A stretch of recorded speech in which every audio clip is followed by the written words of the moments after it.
siang Bapak Ibu dalam kelas Nikaya Study sesi 6. Marilah kita memanjatkan pujian 3 kali.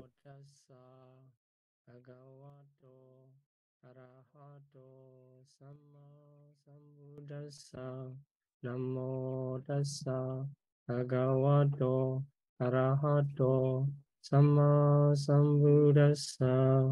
Namo tassa bhagavato arahato sama sambuddhassa.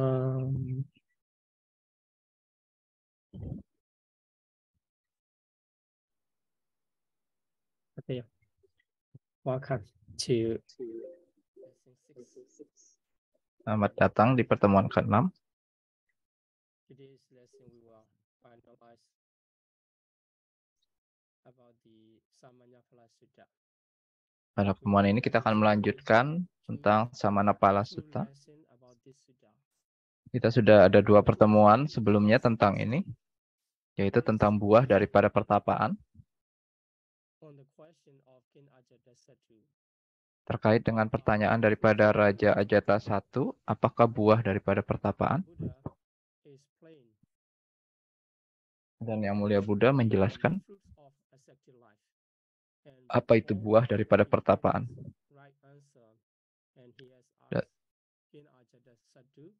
Dan sebelum memberikan jawabannya, Yang Mulia Buddha telah menanyakan kepada Raja Ajata I, apakah beliau telah menanyakan hal ini kepada pertapa-pertapa lain. Dan kita telah mempelajari bahwa Raja Ajata I telah menjelaskan jawaban daripada 6 pertapa lain.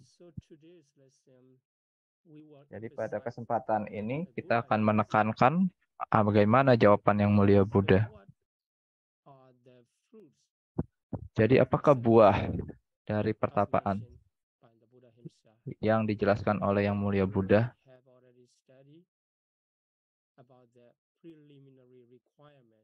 Di sini sebelumnya kita telah mempelajari tentang kebutuhan awal yang diperlukan dan juga praktek-praktek lanjutannya, sehingga akan melahirkan buah yang dapat dilihat di sini dan dirasakan pada saat ini.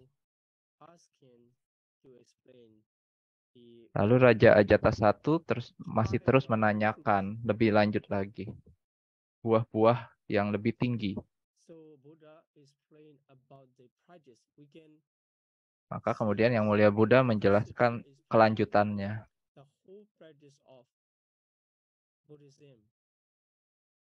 Dan di sini kita dapat melihat seluruh kurikulum daripada Buddhisme.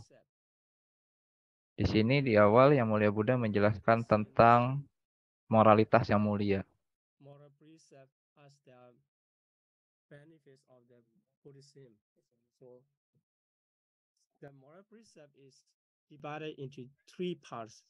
Maka moralitas terbagi jadi 3.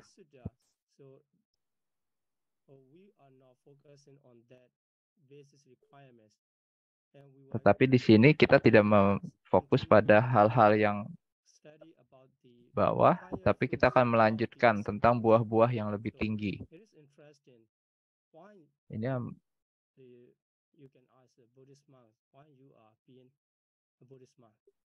jadi Bapak Ibu mungkin bertanya, Bante menjadi seorang biku, buah apa yang telah Bante rasakan setelah menjadi seorang biku? Berdasarkan sutta ini,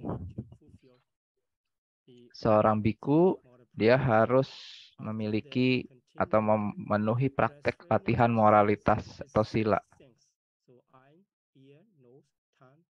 Dan juga dia harus mampu menjaga indranya, mata, telinga, hidung, tubuh, lidah.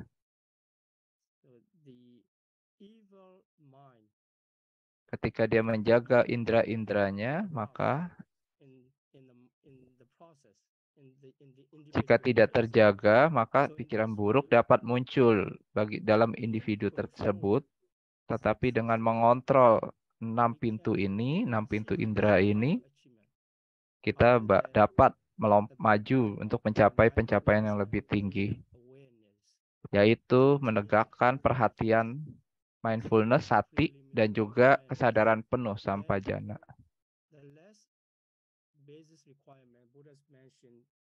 Dan kebutuhan awal yang dimiliki yang disampaikan oleh Yang Mulia Buddha adalah merasa puas, sentosa ya, di mana kita dapat mengurangi kebutuhan kita, pekerjaan kita, dan fokus pada pengembangan batin. Jadi inilah 4 yang menjadi basis awal untuk pengembangan praktek Buddhisme. Lalu setelahnya, maka dia menemukan tempat untuk bermeditasi, suatu tempat yang sunyi, tersendiri, dimanapun yang suatu tempat yang sunyi, apakah di pohon, di hutan, di dalam gua, dia dapat memulai meditasinya untuk maju dalam pengembangan spiritualnya. Lalu Yang Mulia Buddha menjelaskan tentang postur yang tepat,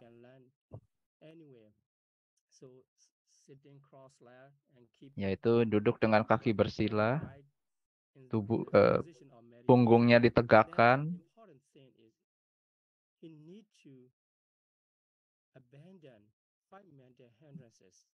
menegakkan perhatian di depannya, dan yang paling penting adalah dia harus meninggalkan 5 rintangan batin.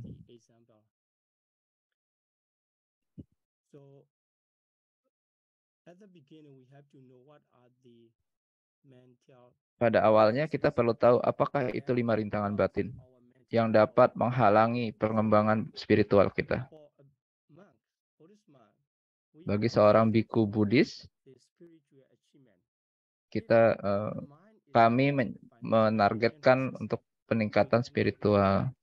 Tetapi jika masih dihalangi oleh 5 rintangan ini, kita tidak bisa maju lebih jauh lagi. Karena itu kita harus mencoba untuk meninggalkan 5 rintangan batin ini secepatnya. Yang pertama adalah keinginan pendambaan akan sensasi indera. Menjadi seorang meditator atau seorang biku Buddhis, kita harus berusaha untuk meninggalkan nafsu keinginan akan dunia ini.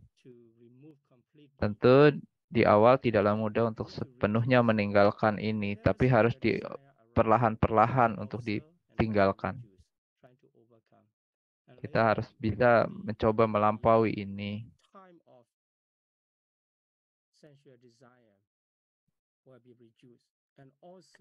Seiring dengan waktu, maka nafsu keinginan akan dunia akan semakin rendah dan perlahan akan dihancurkan.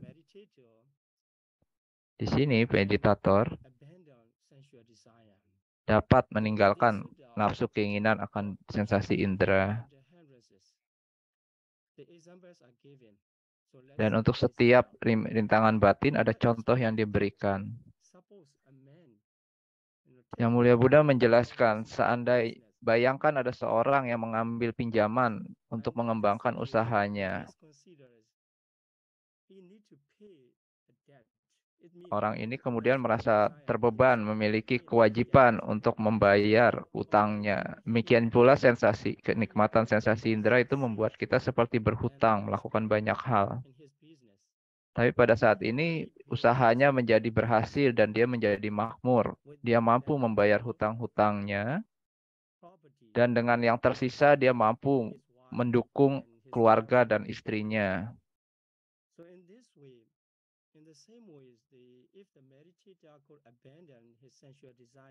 Di sini juga sama seperti seorang meditator yang mampu meninggalkan nafsu sensasi indera, dia tidak perlu memenuhi kewajiban.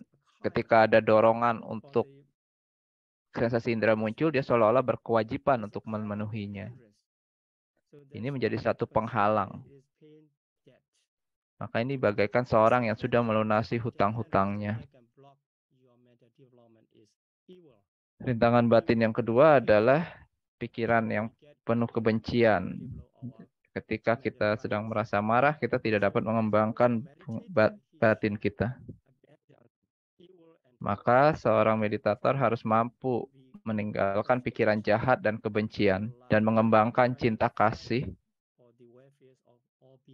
bagi kesejahteraan semua makhluk.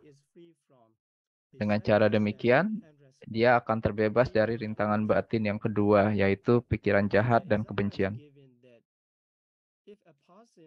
Contoh yang diberikan adalah bagaikan seorang yang sedang jatuh sakit, menderita, sangat sakit parah,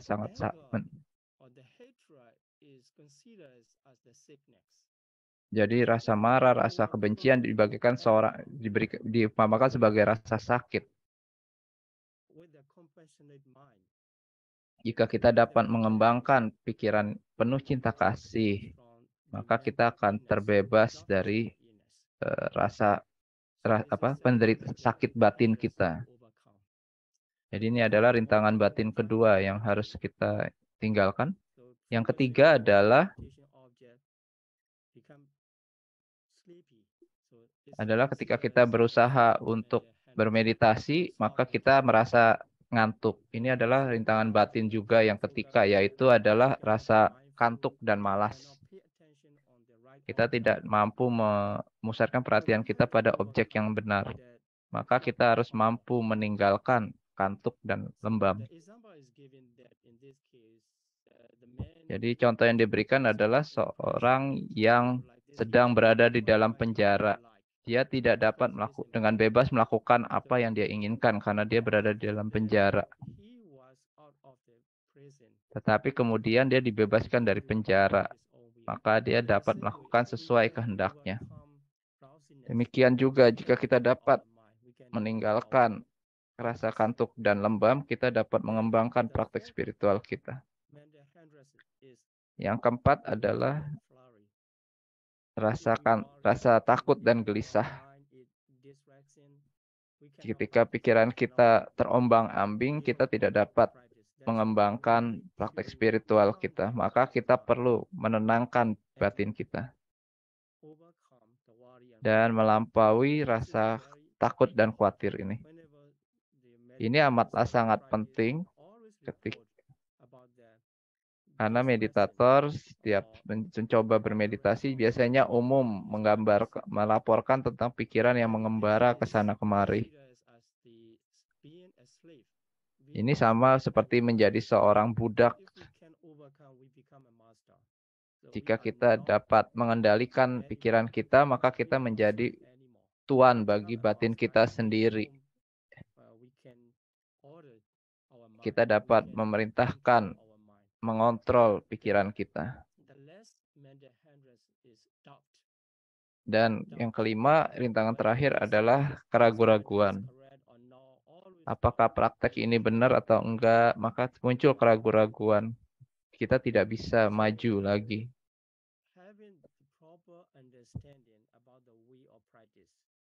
Memiliki pengetahuan yang baik tentang bagaimana suatu hal itu prosesnya seperti apa, pengetahuan yang baik tentang latihan, kita dapat meninggalkan keraguan-raguan. Ini bagaikan seorang yang pergi ke padang gurun. Jika tersesat, maka Anda akan berada dalam masalah kalau Anda tersesat di sana. Demikian pula seorang praktisi harus mampu meninggalkan 5 rintangan batin. Ini dibagaikan seorang yang terbebas daripada utang, bebas dari rasa sakit, terbebas dari penjara, terbebas dari perbudakan.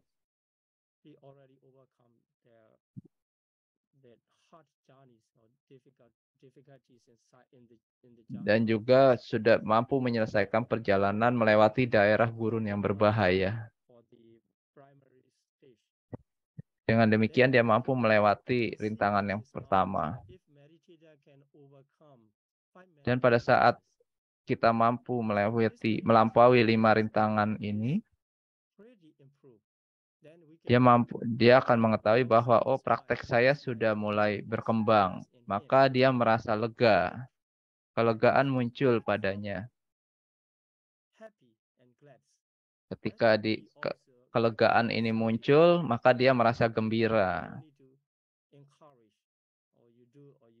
Jadi Bapak Ibu tidak perlu khawatir, rasa kelegaan ini akan muncul sendiri ketika rintangan batin itu lenyap. Maka otomatis rasa kelegaan karena terbebas dari 5 rintangan ini muncul padanya. Dari kelegaan muncullah sukacita, kegembiraan.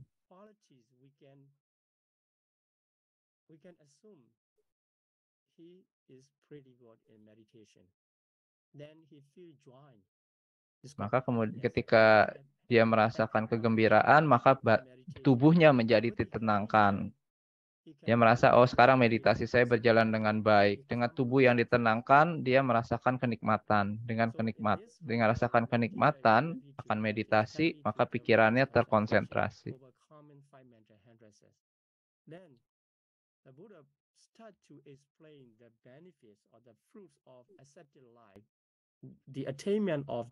Maka di sini kemudian Yang Mulia Buddha menjelaskan lebih jauh lagi, yaitu tentang 4 jana.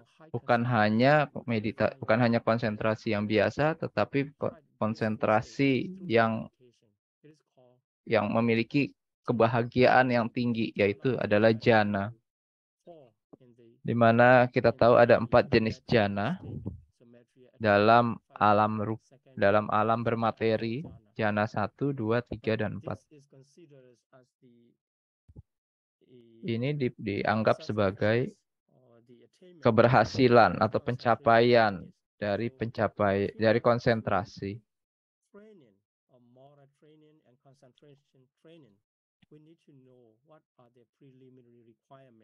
Jadi sebelum kita masuk pada pencapaian moralitas dan konsentrasi, kita perlu tahu apa syarat-syarat dan prasyarat yang dibutuhkan. Dan kemudian kita harus mampu melampaui 5 rintangan batin untuk sehingga akhirnya kita mampu mencapai salah satu dari 4 jana ini. Ini adalah keberhasilan dalam konsentrasi kita. Lalu Yang Mulia Buddha juga menjelaskan 8 jenis pengetahuan.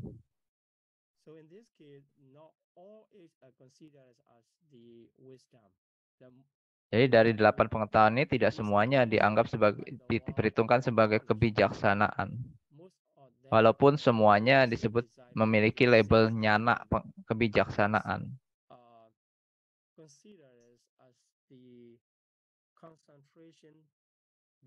Tapi beberapa dari 8 ini sebetulnya berbasis pada konsentrasi. Di sini Yang Mulia Buddha menjelaskan 8 jenis pengetahuan. Para meditator atau biku dapat mencapai melalui praktek pertapaan mereka. Bapak Ibu sebagai perumah tangga tidak perlu ditabis jika selama Bapak Ibu melatih mengokohkan moralitas, mengembangkan meditasi, maka Bapak Ibu dapat mencapai ini. Dan jika Bapak Ibu mengembangkan kebijaksanaan, dapat mencapai salah satu dari 8 pengetahuan ini. Yang pertama adalah Vipassana Nyana ya,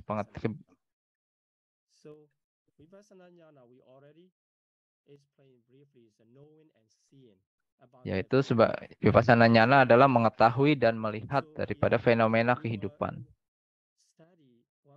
Di sini kita akan mempelajari satu-satu Vipassana Nyana yang disampaikan oleh Yang Mulia Buddha. Kita harus sadar bahwa sebelum kita mempelajari Vipassana Nyana, kita harus memiliki basis konsentrasi yang cukup. Dari mana kita tahu? Karena dari apa yang disampaikan Yang Mulia Buddha, ketika batinnya terkonsentrasi, maka kita dapat mengamati fenomena batin dan jasmani dengan seksama. Ketika batin kita belum terkonsentrasi, amatlah sulit untuk mengamati. amatlah sulit untuk tetap berada di objek yang benar. Karena diganggu oleh pikiran jahat, diganggu oleh keinginan akan sensasi indera, terganggu oleh rasa kantuk, kita tidak bisa fokus pada objek. Itu sebabnya di sini, maka Yang Mulia Buddha mengatakan, maka untuk sebelum melakukan vipassana, maka ketika batinnya terkonsentrasi, telah dimurnikan, tidak ada lagi kerintangan batin. Maka hanya pada saat inilah meditator mampu mengarahkan dan mencondongkan pikirannya kepada objek untuk mampu mengetahui dan melihat, mencapai pengetahuan dan penglihatan. Di sini insight atau kebijaksanaan yang dicapai dalam vipassana adalah seperti ini. Ketika kita mengamati tubuh kita melalui praktek meditasi vipassana, kita perlu tahu bahwa tubuh ini adalah materi, terbuat dari 4 elemen utama.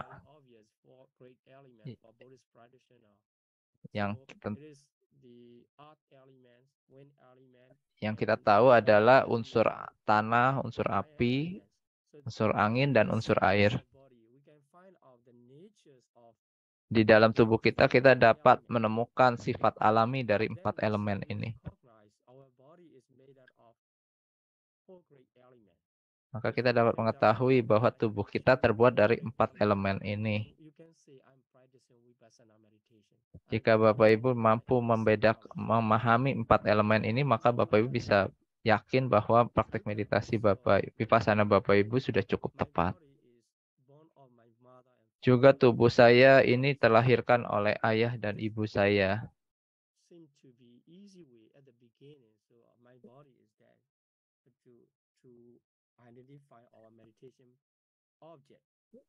Ini bagaimana? Jadi yang ini cukup mudah, tetapi untuk yang 4 elemen utama tidak mudah. Dan selanjutnya Bapak Ibu dapat lebih lanjut memahami sifat sejati daripada tubuh materi Bapak Ibu. Dan kemudian memahami tentang kemunculan dan kelenyapan daripada 4 elemen utama ini.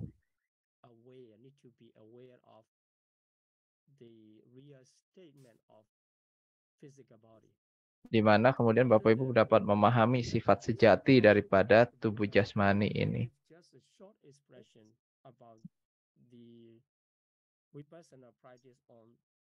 Di sini Yang Mulia Buddha memberikan sedikit tentang praktek vipassana akan batin, yaitu adalah kesadaran itu ditopang oleh tubuh jasmani, terikat oleh tubuh jasmani.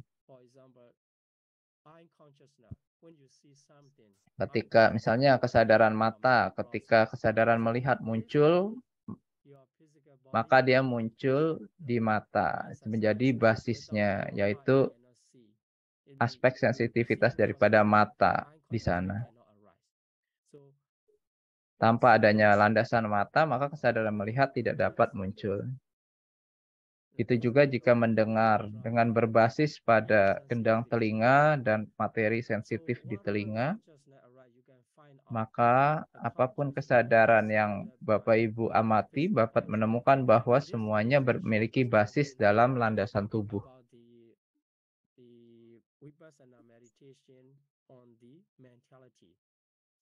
Jadi ini adalah petunjuk singkat tentang pengamatan vipassana akan batin. Maka yang atas adalah tentang jasmani dan bagian awalnya adalah wisdom atau kebijaksanaan tentang tubuh jasmani. Bapak Ibu memiliki pemahaman yang jelas tentang tubuh jasmani Bapak Ibu. Ini disebut sebagai vipassana nyana.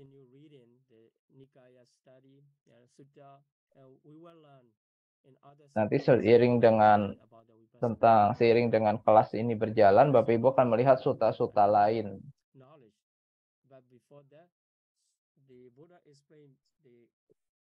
Selanjutnya Yang Mulia Buddha memberikan perumpamaan tentang vipassana nyana. yaitu ketika bagaikan sebuah permata beril ya, Keep the strength, and we can see the strength inside the gem.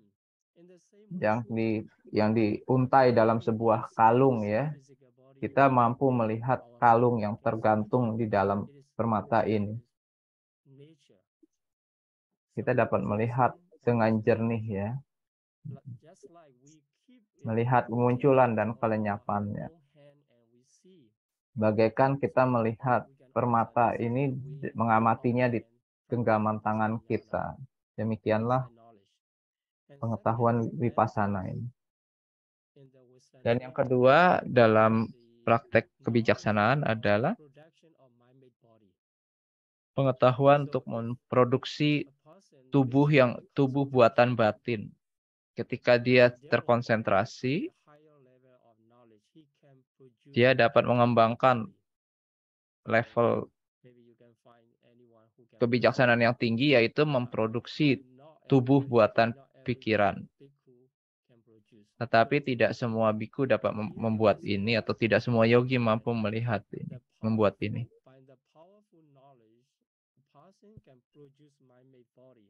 Di sini dilihat dengan kebijaksanaan yang kuat, maka dia mampu membuat tubuh yang lengkap seperti tubuh makhluk aslinya, dengan seluruh anggota tubuh yang lengkap, dengan indera-indera yang lengkap. Ini bagaikan seorang yang mengambil buluh daripada batangnya, atau sebuah pedang daripada sarungnya, ular dari kulitnya. Demikianlah bagaimana tubuh buatan pikiran bisa dibuat.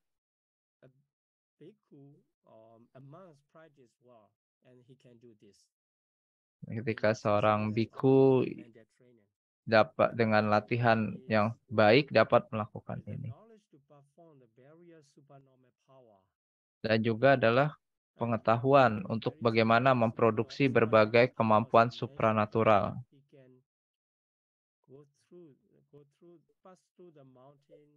Dia dapat mampu melewati gunung tanpa terhalangi.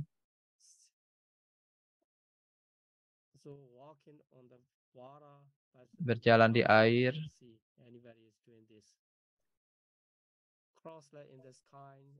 Terbang dengan duduk bersila di udara. Ketika batin terlatih dan latihan sudah berhasil, maka ini dapat dilakukan.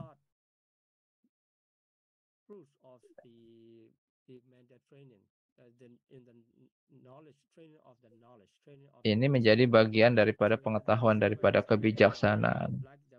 Maka perumpamaannya adalah bagaikan sebuah pembuat tembikar atau pengukir daripada gading dapat melakukan apapun yang dia inginkan, membentuk seperti apapun yang diinginkan selama dia memiliki kemampuan yang cukup.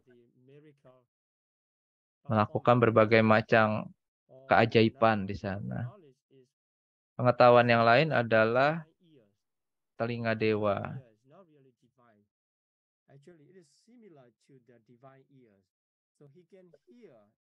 Di mana dia dapat mendengar suara-suara baik dari para dewa maupun manusia, baik jauh maupun dekat. Tidak ada bedanya dapat didengar. Ini adalah bagian daripada kebijaksanaan. Contoh yang perumpamaan yang diberikan adalah bagaikan seorang yang sedang berjalan dan kemudian dari kejauh mendengar suara gendang kecil, gendang besar, dan banyak instrumen. Dan kemudian dia dapat membedakan, oh ini suara masing-masing itu. Jadi ketika seorang meditator sudah mengembangkan dalam level ini, dia mampu membedakan suara apapun. Yang kelima adalah pengetahuan untuk membaca pikiran orang lain.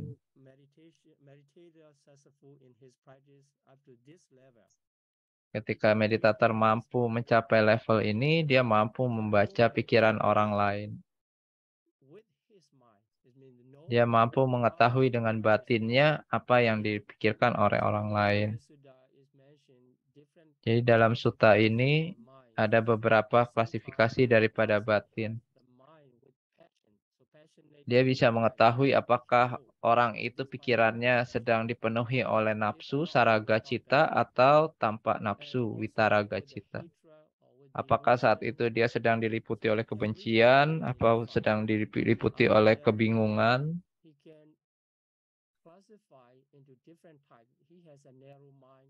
apakah batinnya sedang mengkerut atau meluas, apakah konsentrasi atau tidak konsentrasi, terbebaskan atau tidak terbebaskan. Dia dapat menganalisa kualitas batin orang lain dalam berbagai kualitas. Di sini paling tidak kita tahu dibagi dalam 16 kualitas. Contoh yang perumpamaan yang diberikan adalah seperti seorang wanita atau seorang pria sedang mengamati penampilannya, melihat dengan bercermin atau melihat pantulan di air. Dia dapat melihat apakah ada noda di wajahnya atau tidak. Dengan cara yang sama dia dapat membaca pikiran orang lain. Jadi jika Bapak Ibu ingin mampu membaca pikiran orang lain, Bapak Ibu harus melatih meditasi, konsentrasi sampai level kebijaksanaan membaca pikiran. Yang keenam adalah pengetahuan tentang kelahiran lampau, kehidupan lampau. Dengan disciple sini dia mampu melihat kehidupan lampaunya. Bukan hanya satu atau dua. Tapi dapat mengingat ratusan atau ribuan. Termasuk namanya di siapa, sukunya apa. Di kehidupan lain. Namaku siapa. Dia dapat mengingatnya. Sesuatu tergantung dari pencapaiannya. Jadi latihan ini dapat membuat praktisioner memiliki keyakinan bahwa akan adanya kelanjutan daripada kehidupan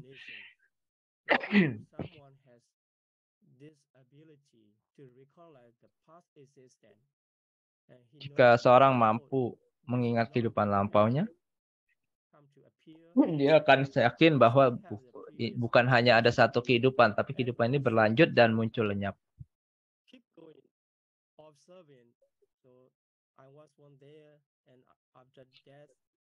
Jadi dia mampu mengingat bahwa saya di sini, lalu setelah kehidupan di sana saya meninggal, saya terlahir di alam ini dan terus berlanjut.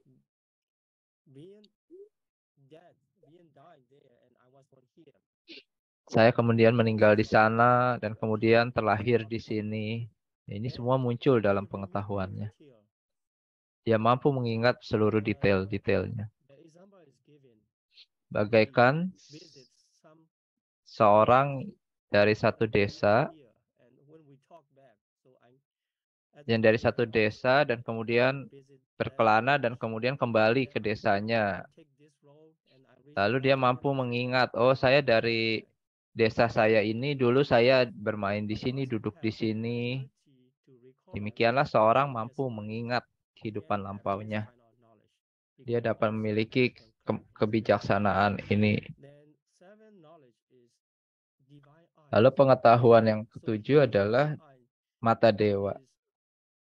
Jadi mata dewa ini adalah disebutkan pengetahuan untuk melihat kelenyapan dan kemunculan makhluk lain.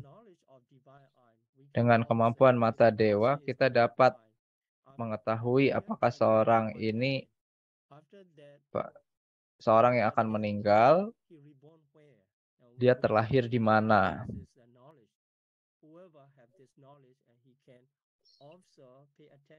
Mereka yang memiliki pengetahuan ini dapat melihat orang itu akan meninggal kapan dan melihat setelahnya dia terlahir di mana. Mata dewa ini dianggap sebagai, tapi kita perlu tahu ini adalah kebijaksanaan. Dia bukan menggunakan mata dagingnya, tetapi menggunakan mata kebijaksanaannya. maka dia dapat melihat makhluk-makhluk baik yang unggul maupun yang rendah, yang cantik maupun yang buruk, yang beruntung maupun tidak beruntung. Dia memahami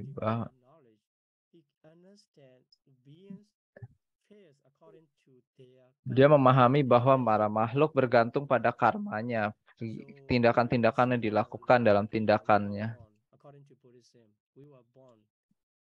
Maka berdasarkan Buddhisme, kita terlahir berdasarkan karma.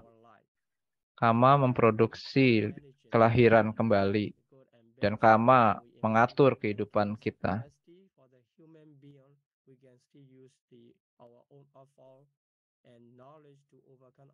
Tapi sebagai manusia, kita mampu menggunakan pengetahuan kita untuk melewati kesulitan-kesulitan ini.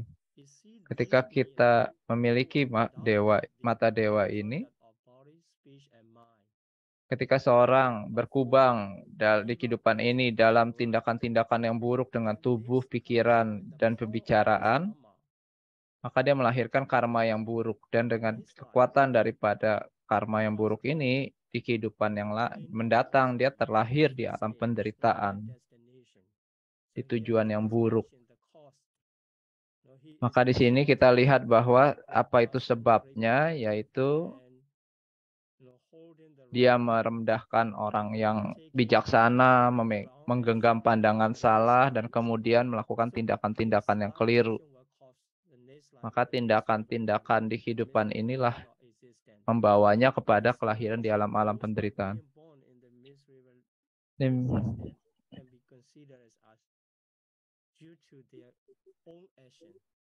Demikianlah maka kelahiran di alam-alam yang buruk itu disebabkan oleh tindakannya sendiri di kehidupan ini.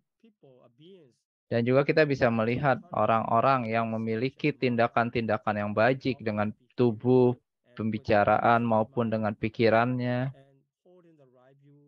dan memegang pandangan yang benar, menghormati yang harus dihormati, maka dia dapat dianggap mampu akan muncul kembali di kehidupan yang di alam-alam yang baik. Ini hanyalah teori, tetapi jika memang betul-betul memahami secara langsung, Bapak Ibu harus melatih mengembangkan sampai level mata dewa ini.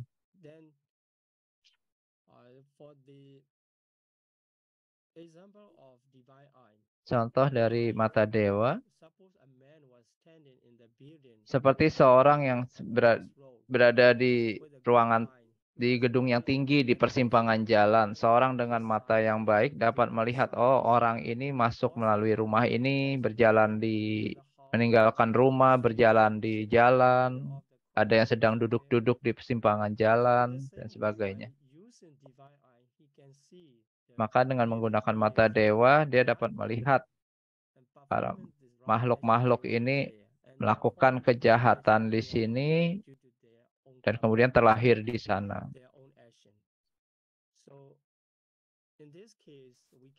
Dalam hal ini, ada dua fungsi daripada mata dewa.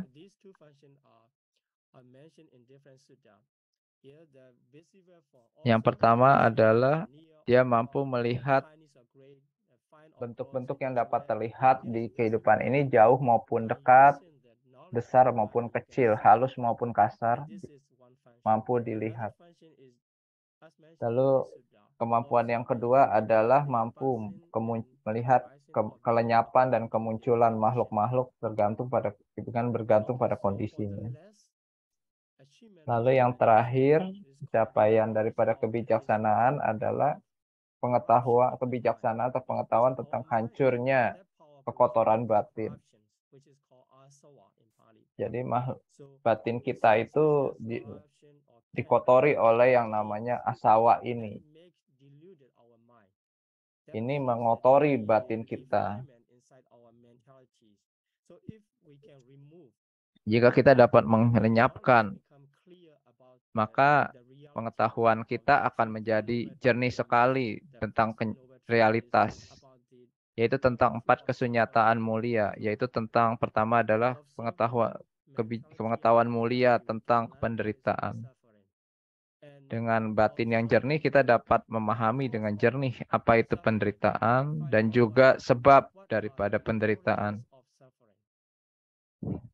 So in the first sermon of the Buddha, he mentioned that the cravings or attachment to the life is the Di mana Yang Mulia Buddha menjelaskan bahwa nafsu keinginan adalah sebab daripada penderitaan. Dan kemudian penderitaan dapat dilenyapkan dengan mengembangkan jalan mulia berunsur 8. Dia juga dapat memahami apakah ini adalah asawa ya, adalah kekotoran batin. Apakah awal daripada kekotoran batin serta bagaimana jalan untuk melenyapkan kekotoran batin.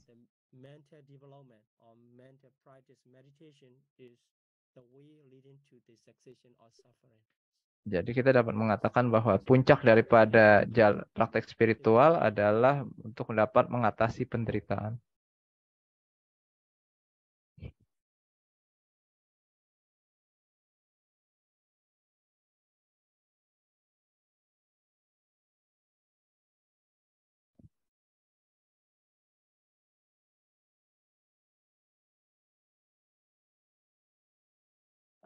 Sadhu, we cannot hear you.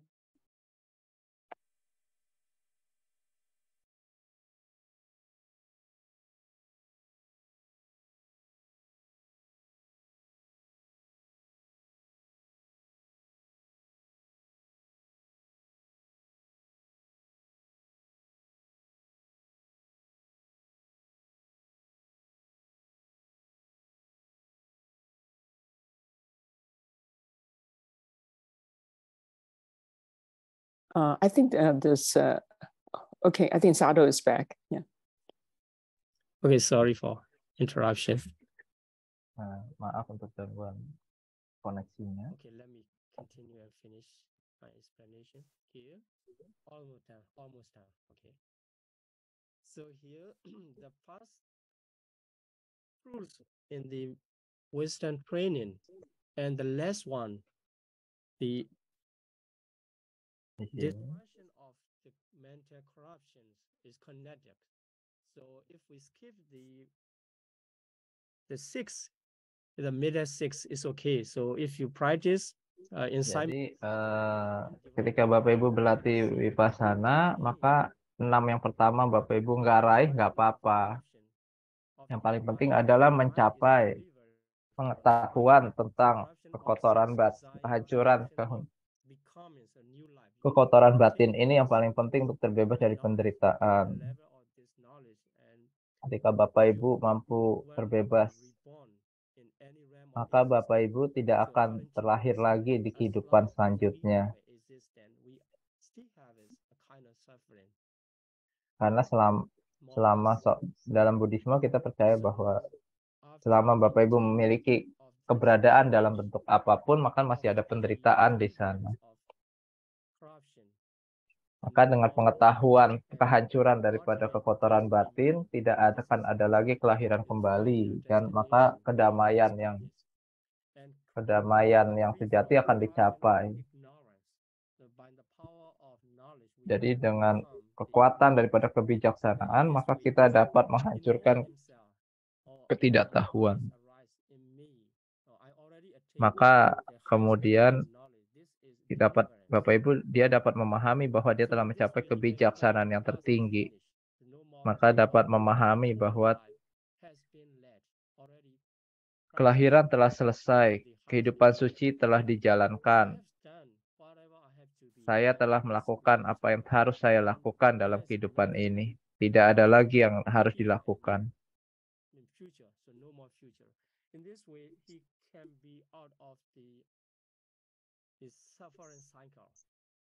Dengan demikian dia terbebas dari lingkaran penderitaan. Bagaikan seorang yang dengan mata yang baik berdiri di pinggir sebuah danau yang jernih, dia dapat melihat ikan-ikan yang berkeliaran di sana.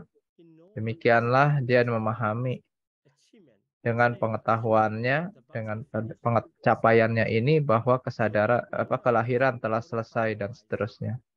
Maka Yang Mulia Buddha menyebutkan bahwa untuk menjawab pertanyaan daripada Raja Ajatasattu, apakah buah daripada pertapaan?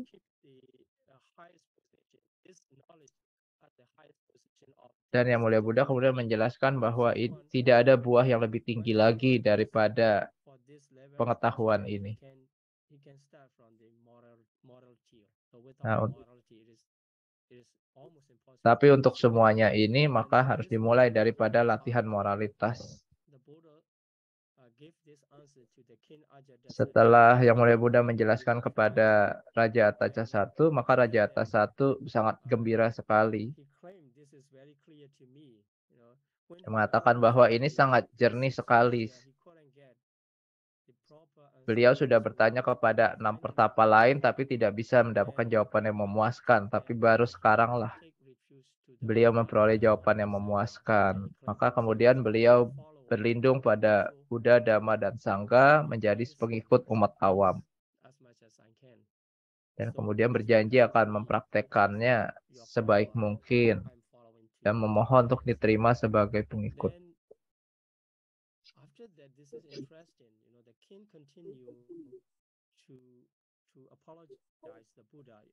Dan kemudian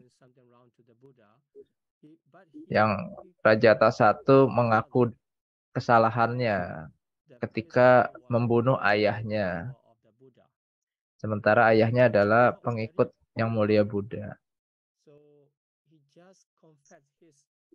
Jadi kemudian Raja Ajatasattu mengaku dosanya.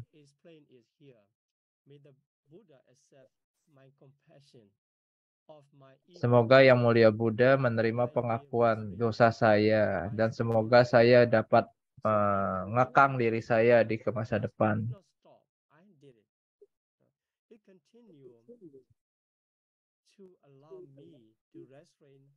Jadi di sini kita lihat pengakuan dosa itu bukan cuma mengakui kesalahan saja, tetapi bahwa saya tidak akan melakukannya lagi di masa mendatang.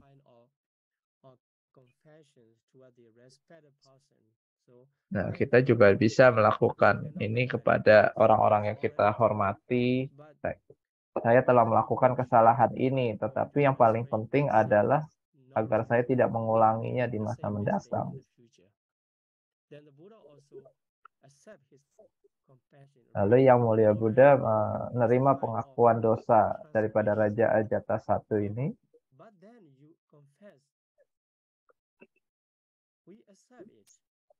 Maka Yang Mulia Buddha mengatakan kami menerimanya agar Raja Ajatasattu lebih bersemangat.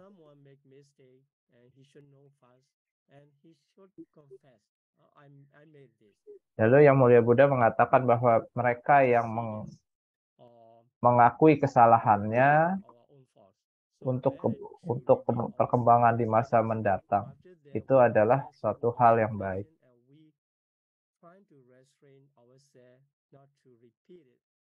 Jadi yang paling penting adalah kita mengakui kesalahan kita dan tidak mengulanginya di masa mendatang. Dan pada akhirnya Raja pergi.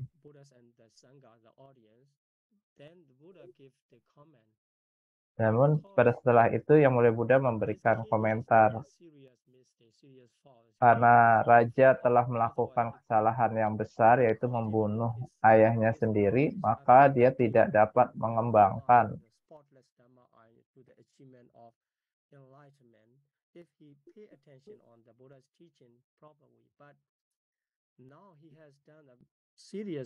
jika saja tidak melakukan kejahatan besar itu, maka mata Dhamma akan terbuka pada saat mendengarkan khotbah tadi. Tetapi karena kesalahan besar itu, maka dia kehilangan kesempatan ini untuk mencapai pencapaian.